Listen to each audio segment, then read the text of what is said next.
एक पिता के सामने ही उसकी 7 साल की बेटी की उस भगदड़ में मौत हो गई। ये कहानी नहीं, हकीकत है। इस हकीकत को सुनने के बाद आपको खुद से एक सवाल करना पड़ेगा, आखिरकार हम कहां जी रहे हैं। सवाल वही, नई दिल्ली की रेलवे स्टेशन पर भगदड़ कैसे मची, और यदि भगदड़ मची तो 7 साल की रिया की मौत कैसे हुई। इस बात को बताते हुए उसके पिता आंखों से आंसू गिराते हैं। नाम ओपिल सिंह। यूपी के उन्नाव के रहने वाले ओपिल सिंह की बेटी 7 साल की रिया के सर में कील घुस गई और उसकी मौत हो गई। उस मौत की कहानी आज मेरी जुबानी आप सुनेंगे। मेरा नाम देव है।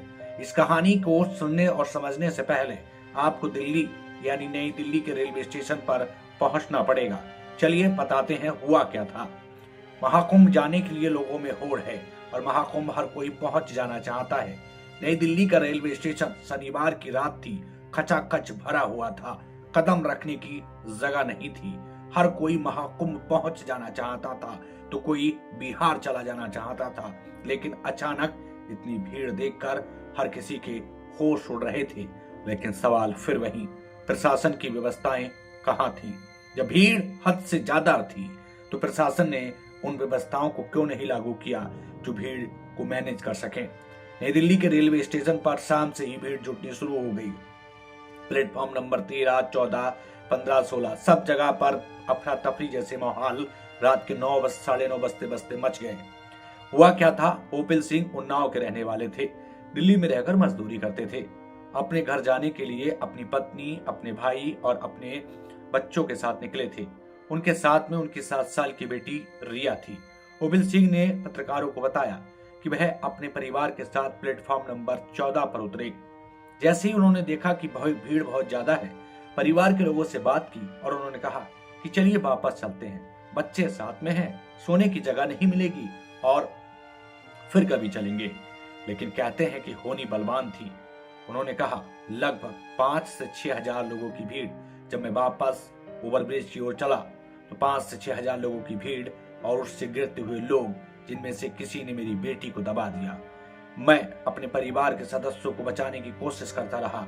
मेरे सामने ही मेरी बेटी की ग्रिल घुस गई, यानी ब्रिज की जो ग्रिल थी, सीढ़ियों में से निकली हुई कील रिया के सर में चल हंसी। हैरानी की बात यह नहीं है, रिया के कील घुस गई, रिया के खून निकलने लगा। किसी ने उस समय ओपिल सिंह का मोबाइल और पर्स भी मार दिया। वहां चोरी भी की गई। क्राइम के साथ साथ आप समझिए, क्राइम के ऊपर महाक्राइम किया गया। ओपिल सिंह का बटुआ भी मार लिया गया। बताते हैं जैसे तैसे मैं रिया को लेकर के भागा। 2 कुलियों ने मुझे 100-100 रुपए से मदद की। लेकिन जब तक मैं कलावती अस्पताल पहुंचा, डॉक्टर ने रिया को चेक किया और डॉक्टरों ने चेक करके बताया कि रिया अब इस दुनिया में नहीं है, आपने आने में देर कर दी।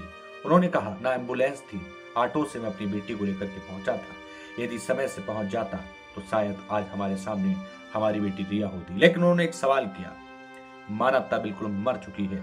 नौजवान शोर काट रहे थे, कोई किसी की मदद करने को तैयार नहीं था।